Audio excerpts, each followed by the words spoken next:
Hello, everyone. I am Quinn Wisson from Vertical Measures, and I am here hosting VM's monthly webinar series. Today's webinar is titled 2017 B2B Content Marketing Research, What Works and Why, and will be presented by a very special guest, Joe Pulizzi. If you don't already know Joe, well, you really should, because he's kind of a big deal. He's the founder of Content Marketing Institute, a leading evangelist for content marketing. He's a speaker, an author, an entrepreneur, and he also started Content Marketing World, the largest content marketing focused event really in the world, and we participate in that every year. Also, he loves the color orange, if you didn't know already. Arnie Ken is also on the line with us today. He's our very own CEO here at Vertical Measures. He's an author, speaker, and I can personally attest he's a pretty cool guy. He'll be jumping into the conversation to provide some extra insider industry perspective. Before we get started and I hand over the presentation, I just have a couple of notes for everyone. Today's webinar will be available for viewing by tomorrow, and I always get asked this question, but we will send out an email with a link to both view the video as well as review the slides. We'll also be happy to answer any of your questions. So if you take a peek at the webinar interface, you'll see a little question applet where you can send anything you'd like me to ask Joe or Arnie after their presentation. Also, you can follow along with us on Twitter. We're using a hashtag for this event. It's VMWebinar. If you have any technical problems or any issues, feel free to ping me or just sign off and sign back on, and usually that fixes it. So I think those are all of my notes, and I will go ahead and hand it off to our special guest presenter, Joe Pulizzi. Quinn, thank you so much. I should take you around with me to all my webinars so you can introduce me, because you're actually one of the few people that actually said my last name correctly. Oh, well, good. I did a little bit of research to make sure I got it right. No, that warms my heart, and so glad to share the stage today with Arnie Ken, my good friend. Arnie, how are you today? I'm doing great, Joe. How are you? Fantastic, super. You've been always so supportive. We've been friends for way too long. I actually had more hair. It's quite a bit more hair than I do now when I started, when I met you for the first time. But I don't think I do. Here we are. The two beautiful pictures everybody's looking at. Two white guys with losing receding hairlines, as you will. But here we go. People actually want to get something out of today's presentation, so we're gonna start talking. And so basically, the way we're going to do this presentation today, I'm going to talk about our B2B content marketing research, what's working and why, and really go through some of these statistics. I've got a lot of charts in here. I'm going to give you some perspective and insight, and I'm also going to ask Arnie to help me out on a few of these slides just to get his take, as he's working with so many clients that are dealing with some of these issues on the B2B side as we go. So Quinn already introduced me. No need to focus on this, but I'm at Joe Pulizzi on Twitter. If you want to tweet anything out, that would be fantastic. I've written 4 books on content marketing. If you're with a larger enterprise content marketing is probably your better bet. If you're a small business or entrepreneur, Content Inc. is probably the book for you. And I'll talk a little bit about the Content Inc. model later as it pertains to the research as we go. I want to start off here just to set the stage for why we're actually talking about content marketing in the first place. If we go before 1990, there were only 8 ways that consumers could get information. Basically, big media companies and brands with big advertising budgets controlled the flow of information. God, I look at that, Arnie, and I see direct fax. Remember when we used to use fax for marketing? I miss those days of the fax, actually.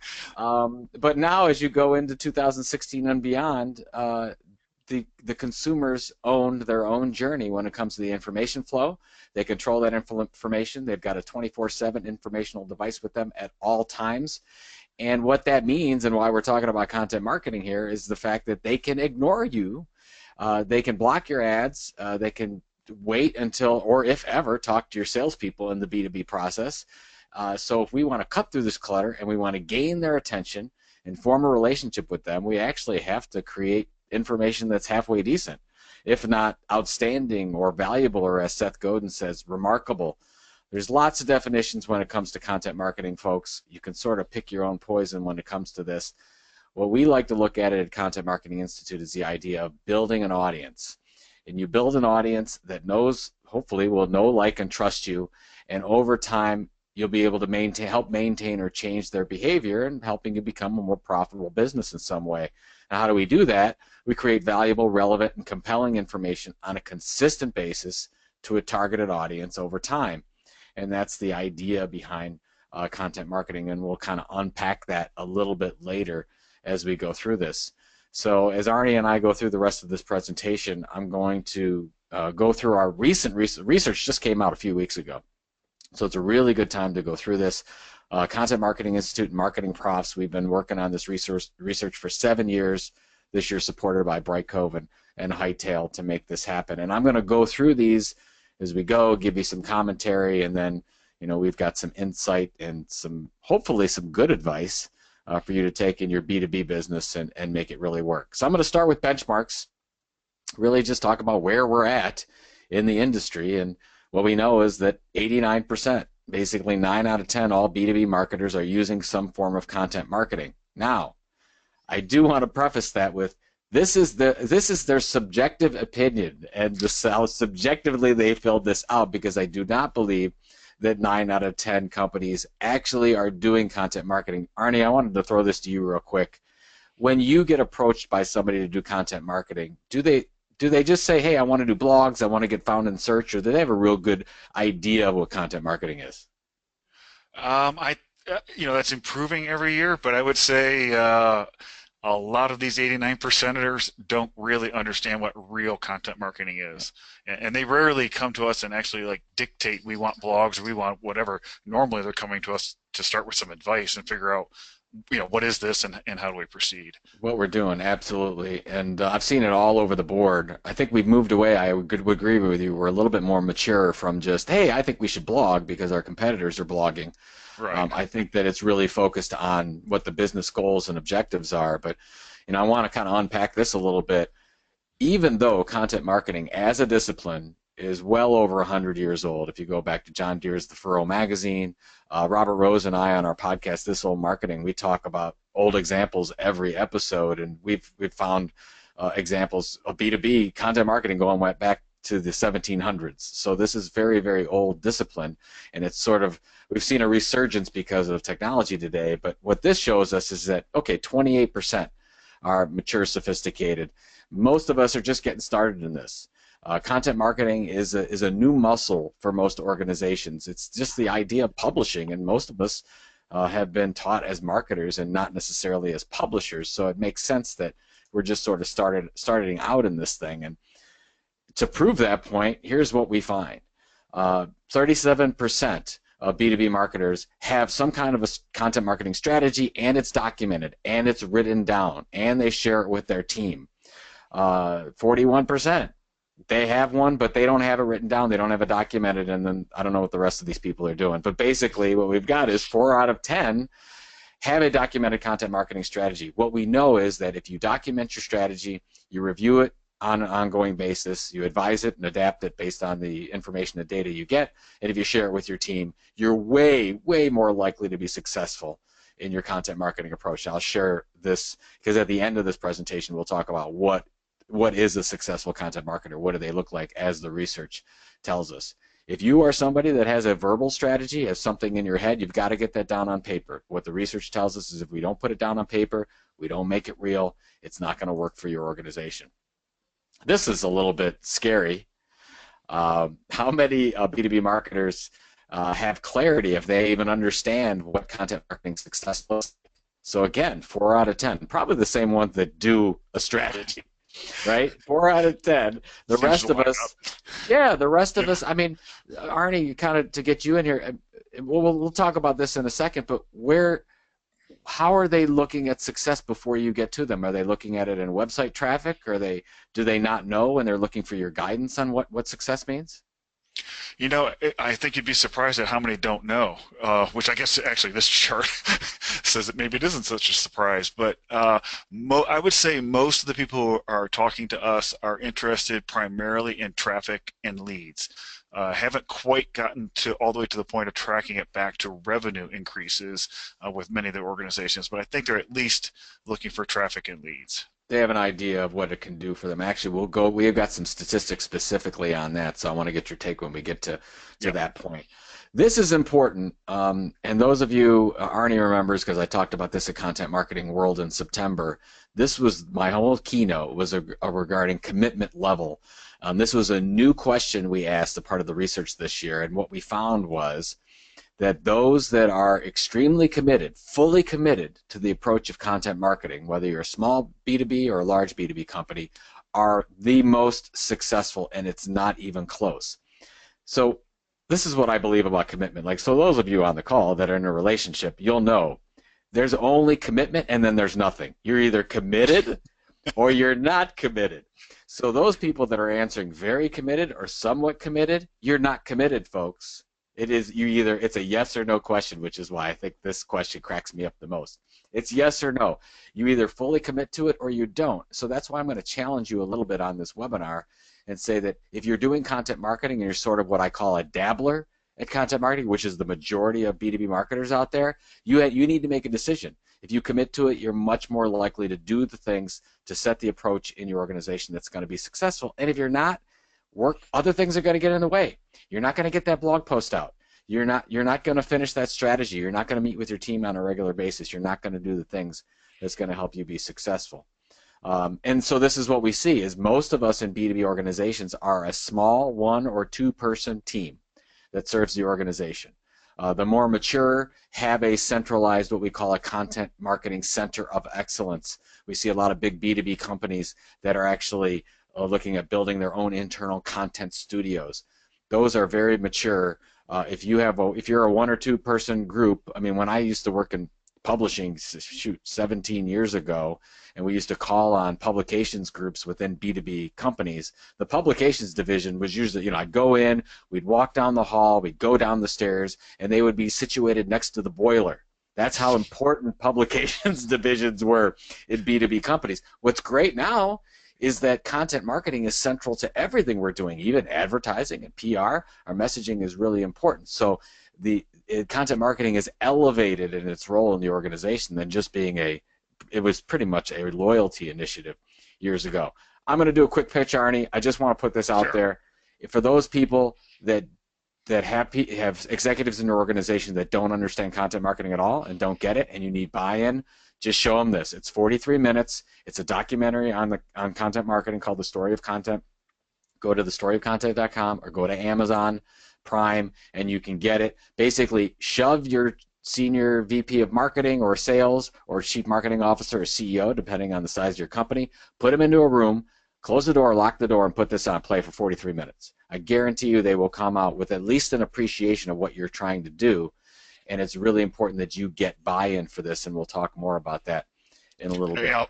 And I can plug it. I've watched the whole thing probably 2 or 3 times over the last year or so, and it's really, really well done.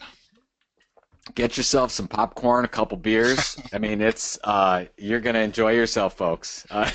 You got some good case studies. Redbull, John Deere, P&G, a couple of the B2B examples are in there too, so it'll be good. Budgets, really quickly, 29%. So if you're looking at how much should I spend on average for my content marketing, as it pertains to your overall content marketing budget, basically $3.10 are going to content creation distribution from that. So that's sort of what we're looking at overall in this.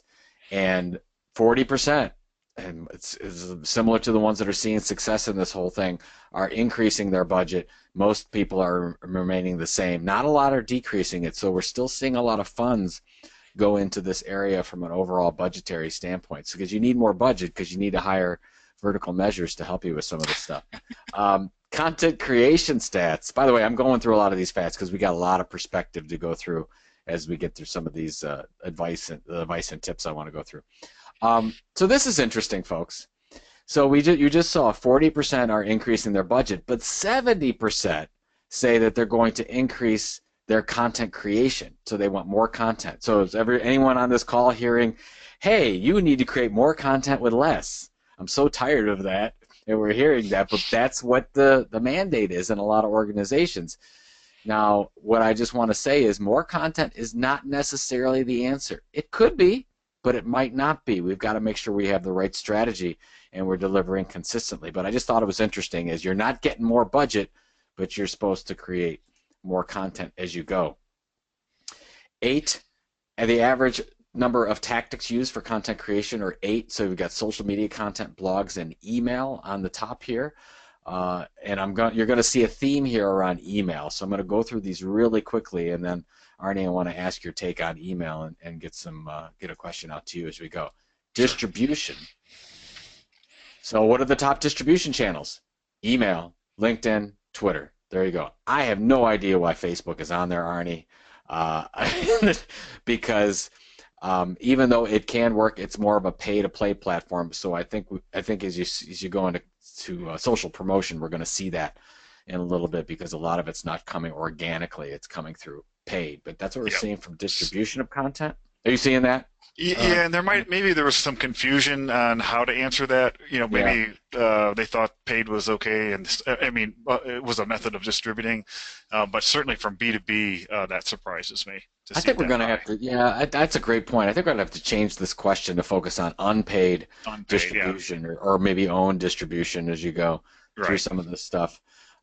Tactics that B2B marketers say are the most critical.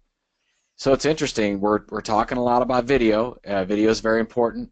Webinars like we're on right now are very important. But blogs and email newsletters are right at the top there. So it's interesting how textual content is still seen as the most critical as we go through this. Most important as rated, email on the top. Are we seeing a pattern here, folks? A lot of email here at the top as we go through from a distribution standpoint. Now I want to stop here, and then I want to get your take on this, Arnie, if you're seeing this from your client base. But a lot of people will say, Joe, come on, email is dead. Even though we're seeing this in the research, and we got a lot of B2B marketers focusing on email, a lot of people say, look, I want social channels, I want to do video, I want to do new things, I want to be innovative. Well, let's go to a very innovative company. Let's go to BuzzFeed. They have a billion-dollar valuation company. I know nobody on this call engages in BuzzFeed content. I know you're very sophisticated. Let's just say, for example's sake, that you go to BuzzFeed, you click on their content. They actually, if you looked at their latest earnings that came out from BuzzFeed, they actually weren't as good as what everyone was expecting. Now, why was that? The real reason is that Facebook and other social media channels weren't promoting and distributing their content like they used to. So what BuzzFeed did is they put all of their audience power and all that behind social media, like Facebook.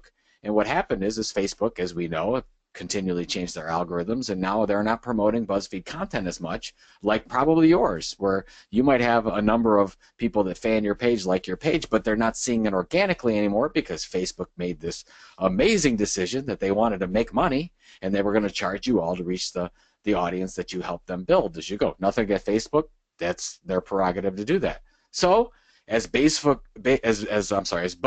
executive staff is freaking out about this because they don't know what to do, they're going and saying, look, we've got to take control over our audiences, and we're going to have to go and build an audience through email. So over the last year, they've been able to build up an audience of over 1 million opt-in subscribers. Folks, did you know that you can get a daily or a weekly email just on cats?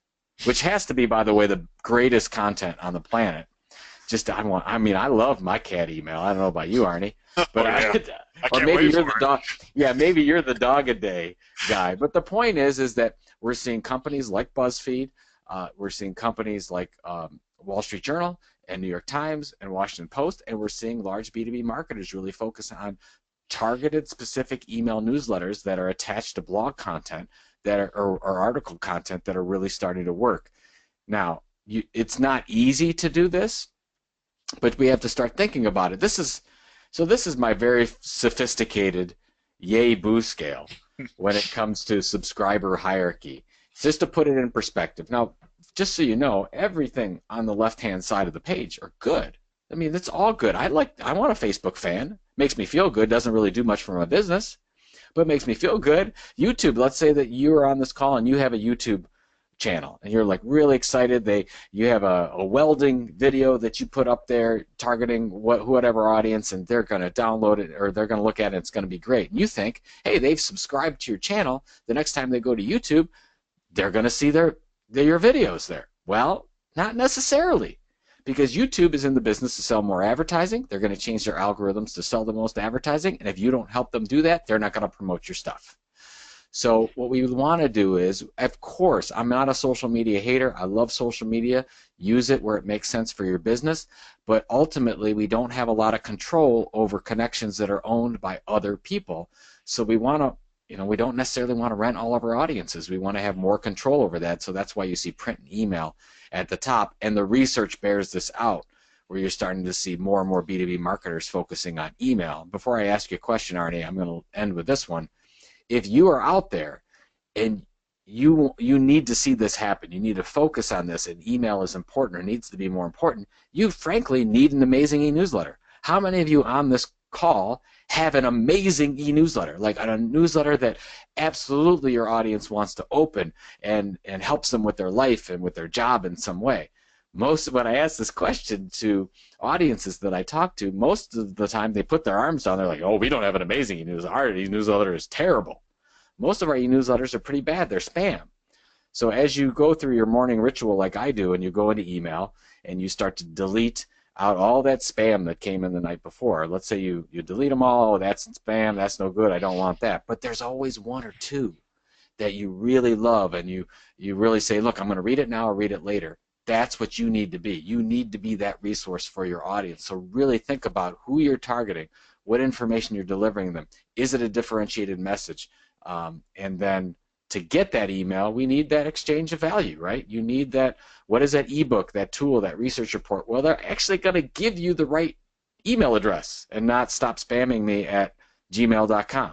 So we want it to really be a good, solid opt-in relationship and exchange of value there. Arnie, I wanted to ask you, so with your clients that you're working with, do you see this happening where there's a trend maybe a coming back to email from social? Is it still not there yet? What are you seeing as it pertains to email?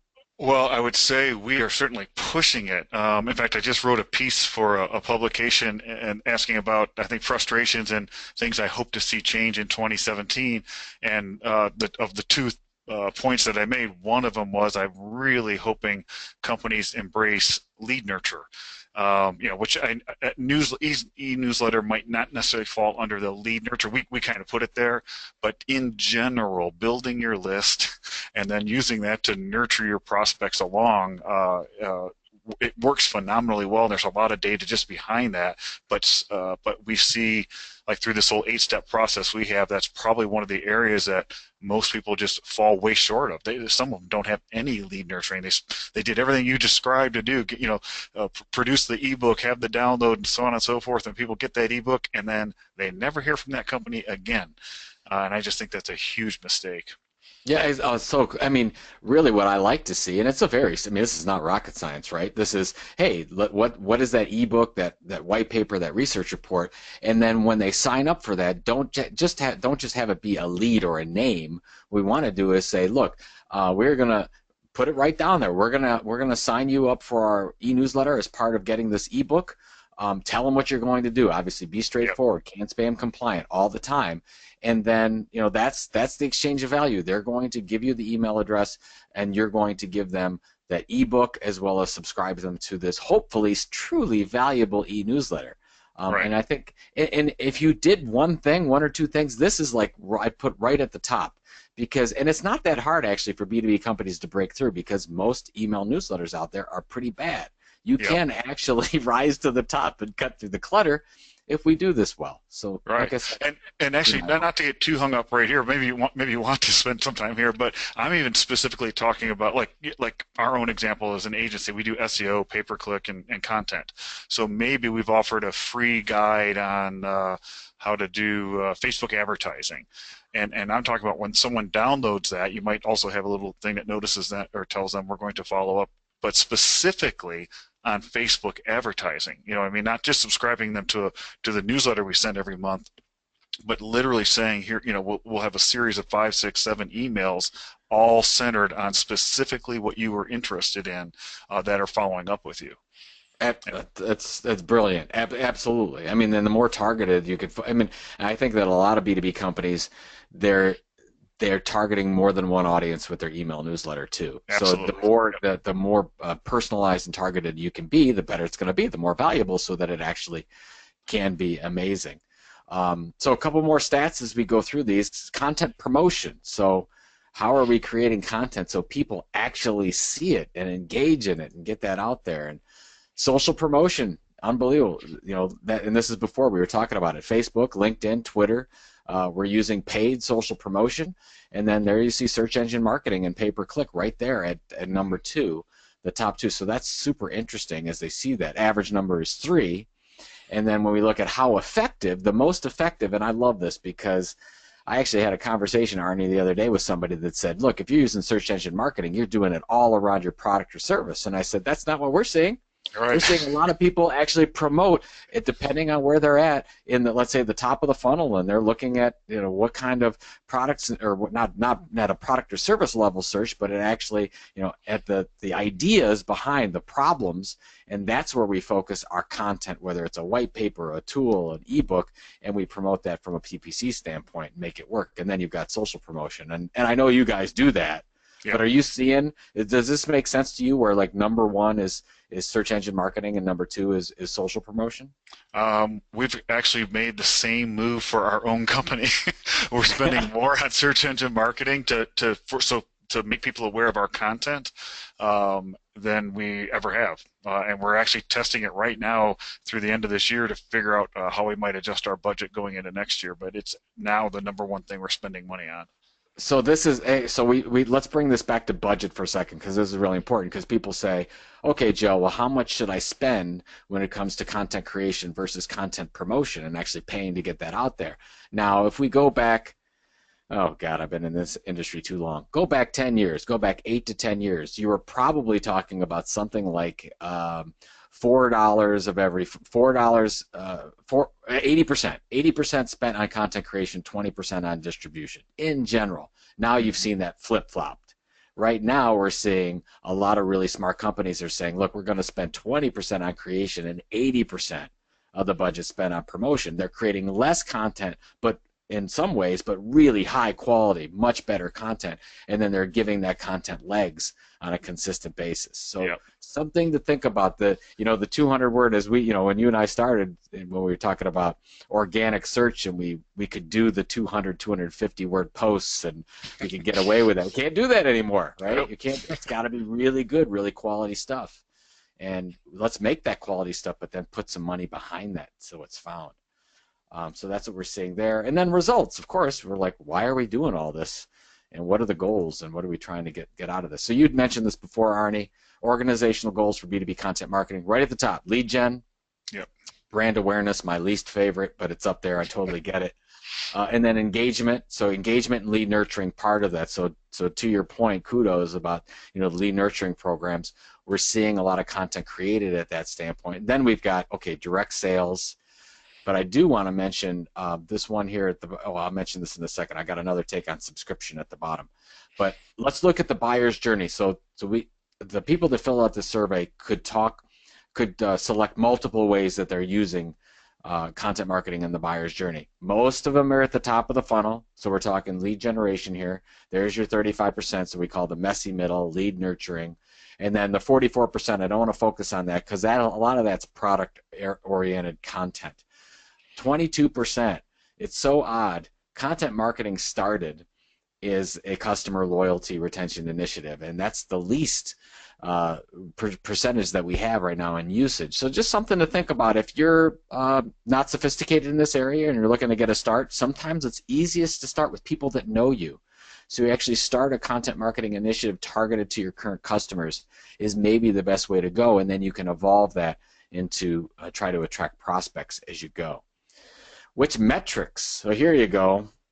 My least, and you talked about this, website traffic. Yep. I get it. We want to know. We love charts that are going up and to the right. We're looking at, okay, how much traffic is it getting us? But it is It's a vanity metric in a lot of cases, unless we're getting some of these things to happen below. Because we want to see greater lead quality, right? We want to see higher conversion rates right there in the middle. And my favorite one, and you know this, Arnie, is this one way at the bottom here, which is subscriber growth. Yep. And I guess this is what I want to implore you all to look at. And all these other things are important. Don't get me wrong. SEO ranking, and Arnie, it's very important. I mean, of course, where do you put it? Yeah, well, exactly. I mean, yeah.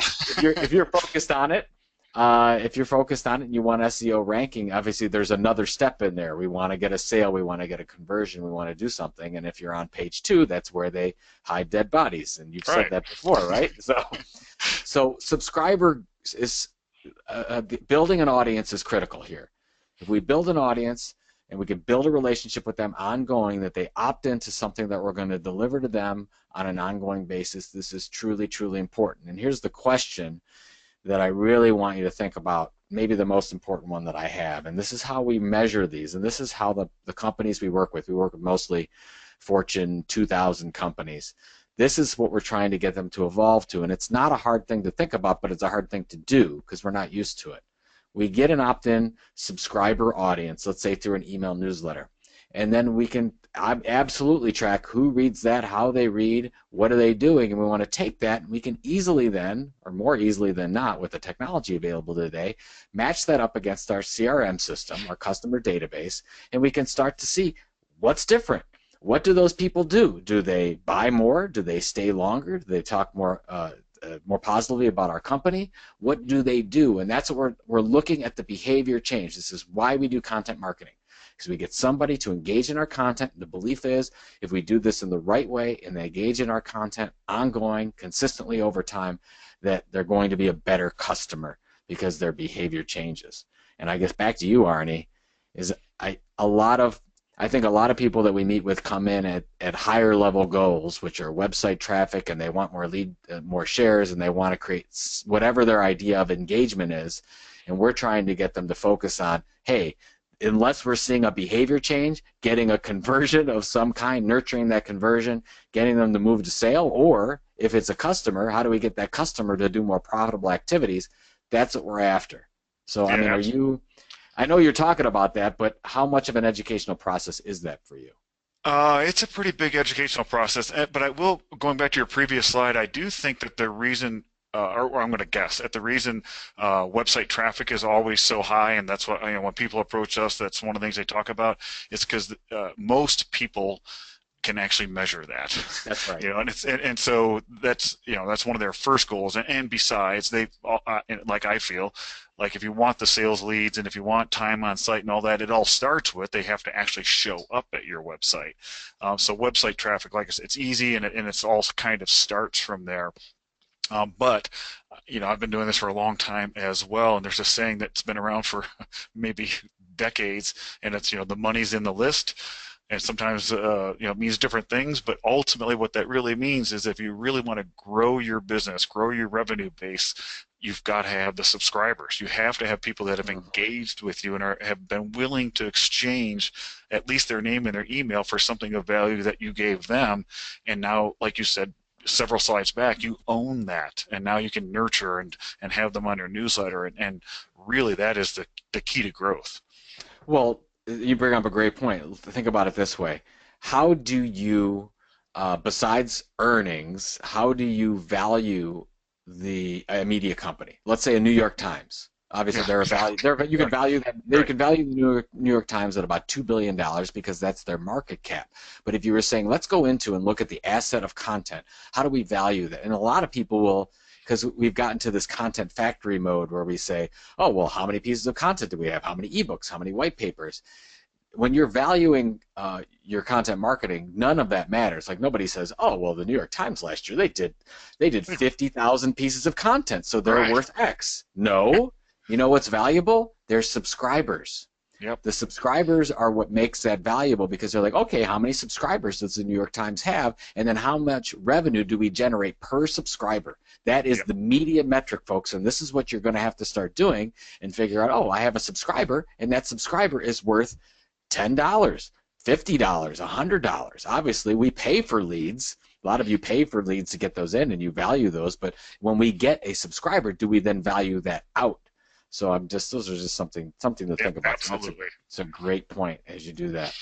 So I told you we were going to do this wrap up on, what does a successful content marketer look like? So these are the ones, and I want you to focus on the ones I've got the black boxes around. So they're clear on what success is, the first one. Second one, they're extremely committed. Be all in with this, folks. You have to be committed to doing this as an organization. You have an actual content marketing strategy that's documented, it's written down, and you go down to the bottom here. They deliver consistently. There's the two key issues that we see when we go into B2B businesses where they fall down. The first one is they're not telling a differentiated story, like they're just creating content like you can find anywhere else or just like their competitors. And the second one is they're not delivering consistently like a media company does. And you can talk all you want about real-time marketing and social media and how the content is all over the place, but I have never seen a successful media company example or a successful content marketing example that hasn't delivered consistently. Like that means, like if you have 2 blog posts a week, that's what you're committing to. You do those 2 blog posts a week at the same time every week, nonstop, and you do it over time. Let's say over at least 12 months to see those results. And then the last one is agree with that leadership gives ample time to produce results. This is why buy-in is so important, and this is why we created the documentary, Arnie, and you know this because it takes time to do this. It takes patience. Just like you want to get found on a certain page of Google, it usually doesn't happen overnight for a particular keyword. It takes time. Same with your content marketing. You actually have to, and most of the examples that we see are well over 12 months. If you look at Redbull Media House, we talk about that all the time as sort of, you have to talk about it in a content marketing presentation. They started that in 2005. They didn't even know that was going to really be successful until about 2008, 2009. So it took them a while. Now, what we see, if you're a lot of B2B marketers out there do this thing that I call publish everywhere. They and there's nothing wrong with it, but it's not as good a strategy as what you're seeing in front of you that I'm going to explain. So publish everywhere is, I want a story to tell, and then we're going to tweet about it. We're going to put it on Facebook. We're going to create a white paper. We're going to do an ebook. Going to do a podcast. All that stuff. Now, from a content distribution standpoint, I'm fine with that, but I want you to think about the platform. You're building a content destination. And when you're building a destination, the winning formula that we see every time in every content marketing example from B2B that I've seen is focus on one content type, not all at the same time. Focus on, is it textual or image content? Is it video content? Is it audio content? On one main platform. Is it my blog or website? Is it iTunes? Is it YouTube? Consistently delivering. I just talked about that a second ago. Consistently deliver, and then having the patience. Usually these are over 12 months in time. So if you look at a company like our friend Brian Clark over at Copyblogger, he started his blog in 2006. Textual plus image content delivered 5 days a week consistently over time. Took him 19 months until he started to monetize it. Now he's got over 200,000 subscribers. He's growing incredibly fast with it. But that's a really good example of a B2B company that's made it work. Jyske Bank TV, one of the largest banks in Denmark. I just wanted to use this so you could see a video example. Took them about 24 months to get the results. That's what the picture you're seeing in front of you. That's the actual bank. They have a production studio inside their bank. They have a tagline that says, "We are the only media company with its own bank." That's the actual tagline. But if they did video content on their own platform, they delivered daily at consistent times, and then it took them about 24 months to see the impact of that. And this is our good friend John Lee Dumas. He has a podcast for entrepreneurs. He has it's audio content delivered via iTunes for the most part. He consistently delivered every day. I was guest number 1154 on his show, and up to that moment, he delivered 1153 days in a row at 3:30 a.m. Eastern Time, a podcast, which I'm not saying you have to do daily, but I'm talking about the consistency is really important in making this happen. So as you go forward, maybe if you really want to make an impact on an audience and build an opt-in audience, maybe you should think about this, and maybe it simplifies the model, and maybe you don't have to do everything. You could say, listen, I'm going to do one content type on one platform, deliver consistently over time to one audience, one particular audience at a time, not to all your buyers, decision makers, influencers. Okay, so I'm going to go into this last trend, Arnie. Is there anything on all that research that I just went through that you're like it, really struggle, big opportunity? Is there anything that you see that I just talked about? No, the only thing I want to maybe add is earlier you were talking about, where you place your content, and even in those last few examples, one was a podcast, one was video. Just make sure that content, in my opinion, always winds up on your site as well. Yep. One of the lessons might be Vine, right? If you had built a business around 6-second videos, you might be rethinking. Obviously, you have to rethink that today since it no longer exists. So. Well, no. See, this is a great example. So let's look at so John Lee Dumas. John's in this example for this one for Entrepreneur on Fire. So he creates hundreds of thousands of people on iTunes. But then what does he realize? To your point, oh my gosh, I have no control over these subscribers. What am I? I don't even know who they are. I don't get any data on it. What do I do? So what John has done is, over time, he's like, I've got to convert these to email subscribers as well as get people back to his website. So he's created a really good web portal, really good. So E on Fire is his website. He has all of his podcasts there. But on every episode that he's built it on iTunes, he puts calls to action that goes to his website. Hey, Right. become a member of Fire Nation. I need your email. So he's been able to generate hundreds of thousands of email subscribers. Yep. So that's the reason why. I mean, you create your platform, you build your content brand on other people's sites to start with because you feel you've got a better job at getting that content out. Like on a YouTube, it's a network site. The theories will tell you that those work better, but you got to remember that you have to drive them back to your site at some point to get that email address, or it's not going to work. And iTunes could say, oh, John, you can't do this for free anymore, or you don't get access to any of your subscribers, so you're done. Just like Vine is done, just like Facebook is done. So you just got to be careful as you do this. And I'm going to end up with this last one, Arnie, and then you and I can kind of go through the questions we get from the audience. So if anybody got a question, we'd love to hear about it, or use the hashtag VMWebinar, and we'd love to get to your question. But I just want to talk to you about building. I mean, build it the right way. Have a differentiated message. Be patient. Focus on one audience at a time, one platform at a time. Do what Arnie says, is really focus on how do I drive to my own platforms where it makes sense. But you can also buy, folks. So this is a trend we've been seeing for the last couple of years. It's really starting to heat up, where there are brands out there that are actually buying media sites. They're buying blogger sites, they're buying influencer sites, because sometimes there's a platform that's already been built and already been available, and you don't have to build it. And some of these deals are happening for 5 figures that are very affordable. Some of them are $1 million deals as well. And I'll show you a couple of examples here so you know what I'm talking about. So back in 2008, 2009, JPG Magazine. JPG Magazine is for enthusiast photographers. They had 300,000 photographers that were subscribed to this site. They were a business model of a media company, and if you remember 2008, 2009, folks, the Great Recession happened. Didn't work out well for media companies, and JPEG was going into bankruptcy. They couldn't get people to buy advertising. They're like, what are we going to do? No media company were going to buy them at all. And then what happened? Adorama came along. Adorama sells photography equipment to photography enthusiasts. The 300,000 photographers on JPEG's site, that's it. That's their audience, folks. So Adorama, Adorama, sorry about that. I gotta update my stuff. Adorama went and put a buying group together and bought JPG Magazine. It's been a match made in heaven ever since that point. They've kept the content at high quality. It's worked really well. A lot of you know HubSpot. HubSpot had a marketing blog. They had a sales blog. They wanted an agency blog. Well, instead of going out and build one, they went out and bought Agency Post. So that was just a easier way, quicker way for them to get to where they wanted to. And then here's our parent company of Content Marketing Institute is UBM.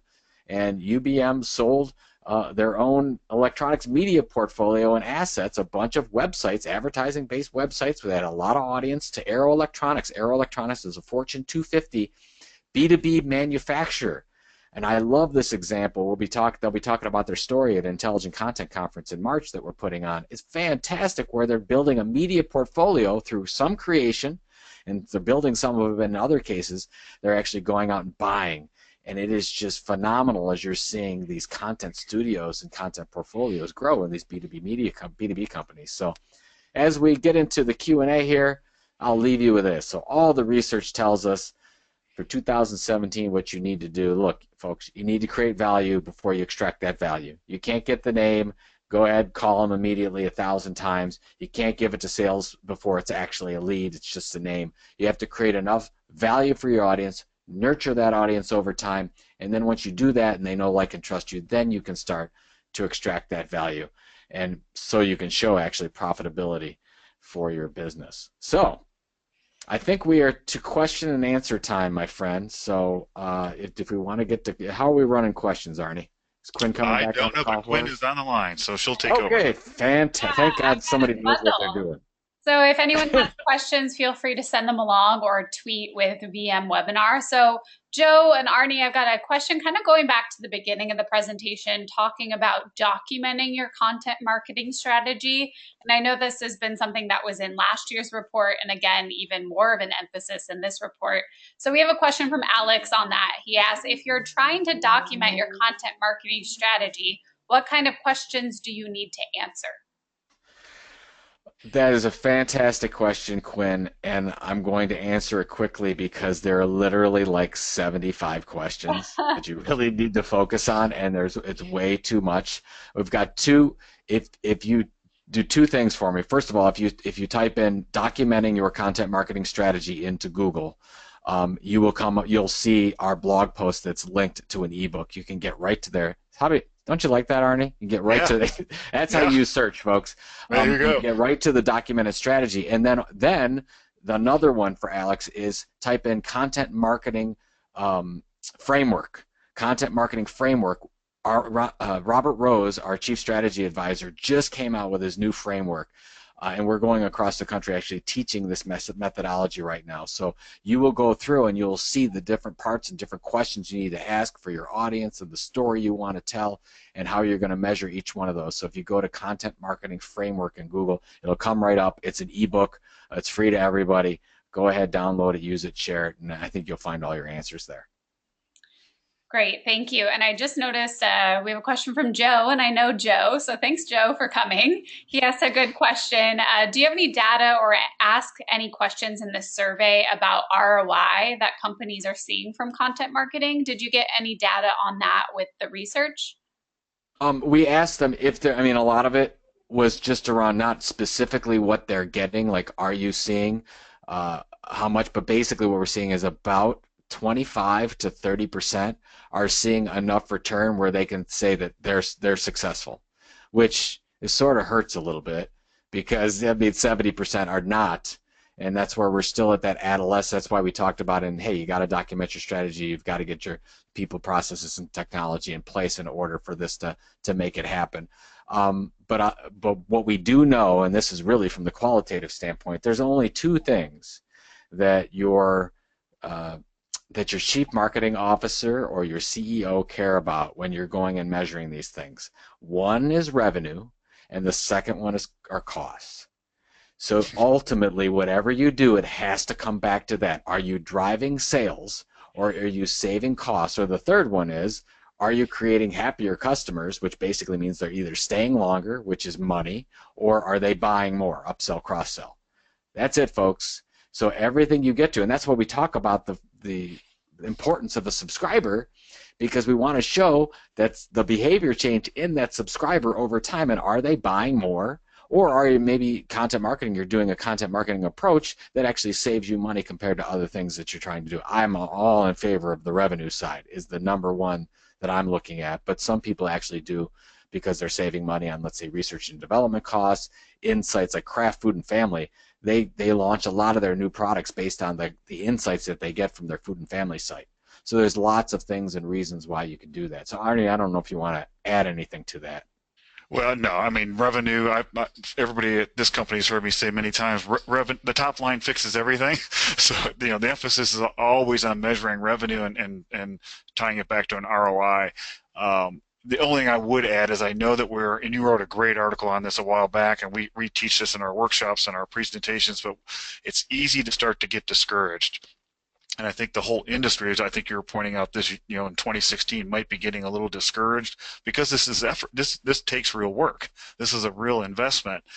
But if you can stick it out for that first year, get into your second year where you're really starting to feel that return and that ROI, then things start to pay off because it is truly an evergreen thing. It's just what's so different from the traditional advertising we've had, for centuries, where if you quit spending the money on your ads, you've turned off the spigot.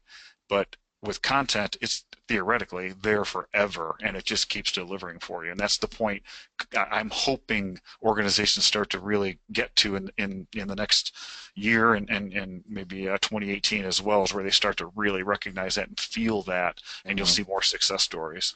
Well, to that point, you have to make sure that when you're convincing your team that you need budget for this, that you have to at least go through one sales cycle, buyer's journey. I mean, the average buyer's journey for a B2B company is sometimes 6, 9 months, 12 months. I mean, I know you and I work with some B2B companies that it's like 2 years. Right. So you can't say, hey, we need revenue results in 3 months or 6 months when your buyer's journey is a year to 2 years. It just doesn't happen, folks. You have to at least go through a buyer's journey.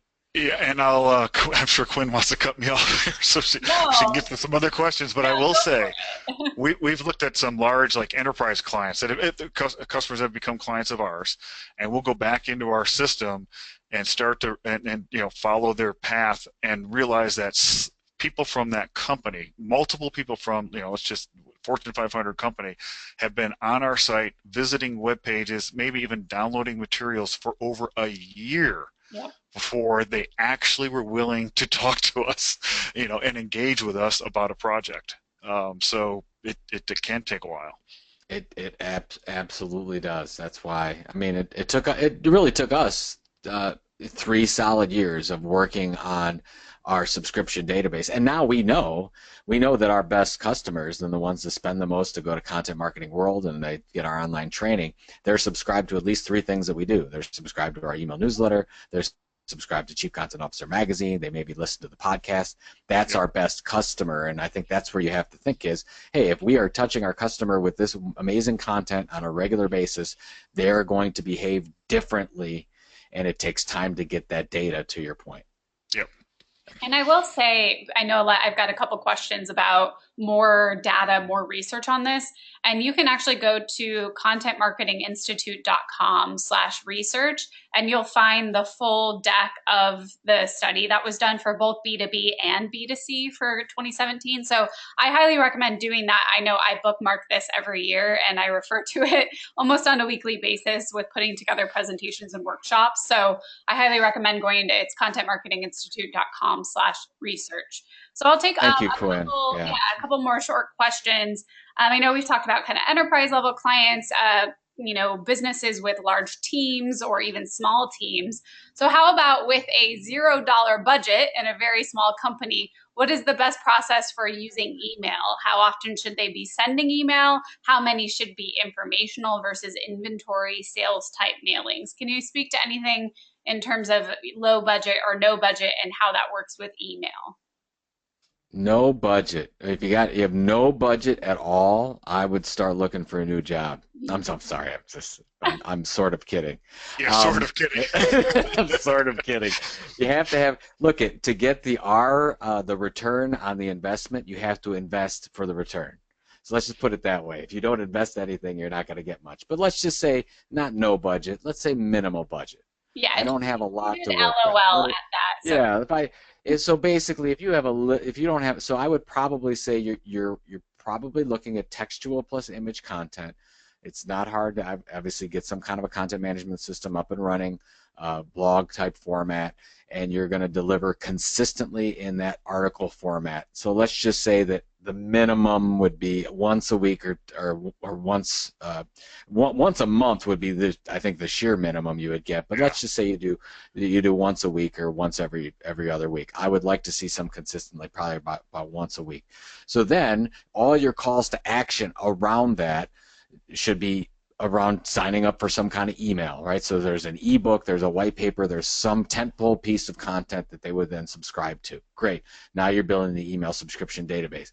Then, I honestly, if you have to do at least once a month from an email newsletter, or they'll forget all about you. So I think the minimum you'd say is once a month consistently. So if it's the first of the month, it's the 15th, whatever the consistent thing is that you do, focus on that. We've seen the most successful examples when it comes to content marketing be weekly newsletters. Now, a weekly newsletter can have a link back to your content that's on your site, but there's always something original in the e-newsletter. So if it's just hey, here's our 5 pieces of content from the week, it might not be valuable enough for people to want to stay subscribed to. So put something in that email newsletter that's different. Like for Content Marketing Institute, there's always a piece of content. I write an article specifically for that e-newsletter that you can't get anywhere else. So we put, and we don't even put that on the web. We just put that specifically in that so people see that differentiation. And then just be consistent. So the most important thing is, even if you said, Joe, I can only do once a month, then be consistent with it. Do it once a month consistently. The problem is, it's going to take you longer to get going because people tend to forget. So from that standpoint, we have a daily and a weekly. Some people don't like the daily; it's too much. Then they revert back to the weekly. We've never had a complaint about our weekly being too frequent. So Arnie, I don't know if you have a take to that, but that would be my advice. Yeah, the only thing, not even specifically on the emails, but I would just say that part of the question there was about the small guy that, who doesn't have a lot of money, or and I know that as an agency, and Joe, with your business, we always tend to drop the big names. We want to let you know we work with big clients, and it's these brands, and they trust us because you recognize those brands.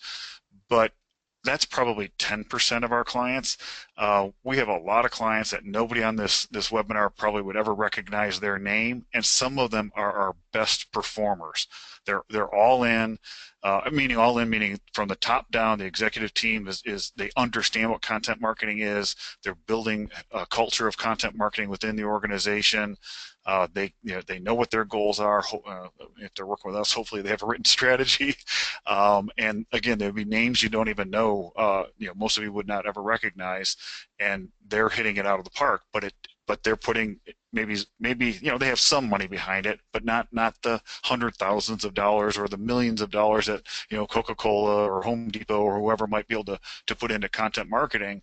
But they do have a plan, and they do everything Joe just said. They stick with it. They keep producing content, or having us produce content with them, and eventually the success starts to really roll out for them.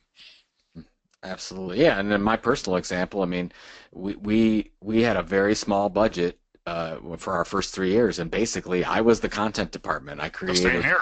Yeah, you and I. So I created I did 3 blog posts a week. It was myself. I wrote those, I researched those, and we had 1 weekly newsletter. And for 3 years, that's what we did. And I think something like we got to about 15,000 opt-in subscribers, and then we built out the rest of the team. I mean, now we've got a wonderful team, thank goodness, and they do a great job. And I don't create so much content, but it was just one person, and we didn't have a lot of budget to do that, and we worked with a lot of smart people to help make that happen. So There you go. Yep.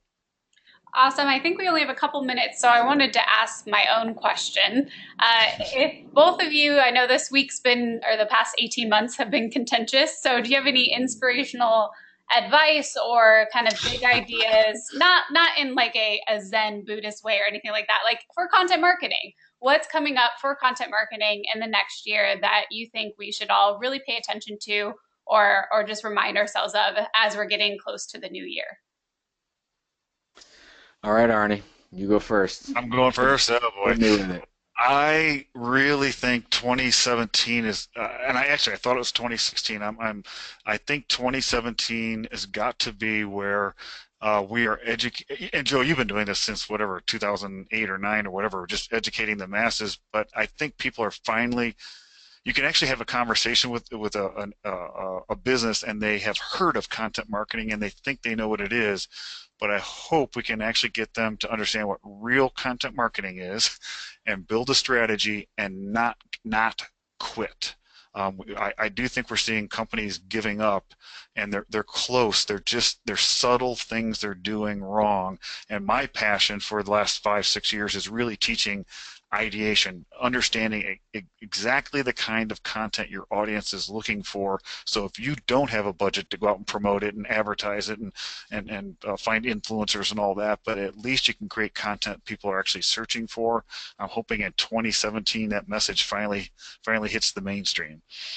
Oh, I love that. That is my hope as well. And I guess I would base it, if we're getting a little bit more sophisticated into 2017, here are the things that I expect, and here's the things that we're seeing as we go into some of our B2B customers that are a little bit more progressive as we go. The one thing is they're focusing on quality, consistent content, not more content. So in some cases, they're actually decreasing their frequency or velocity, let's say, of content, and they're getting to a consistency that really works, that's super valuable, that's really differentiated, and not just clutter.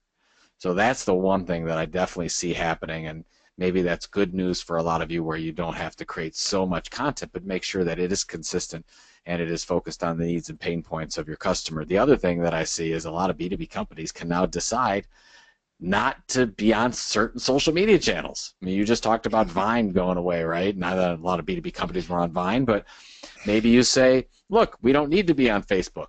We need to be on Twitter or LinkedIn or whatever the case is, or Medium or whatever you're doing. But I think now is the time more than ever to look at what you're doing, to list all the things and all the ways you're communicating with your audience, and then understand specifically why you have them and if it's working, and get rid of a lot of those. Like, and if the average B2B company is engaged in anywhere from 8 to 12 different content creation mechanisms to one audience, I think that's too much. That's too much to be great at. And if you're going to break through, you got to be remarkable. So I would definitely hold that back and figure out something different than more, and maybe better quality is the way to go. Yeah. Oh, that's great. So thank you, Joe. Arnie, we're going to wrap up here. Thanks for leaving us with some optimism and advice for 2017 as we get closer to the new year. And then next month, we do this every month. So next month, we actually have Michael Brenner joining us from the Marketing Insider Group.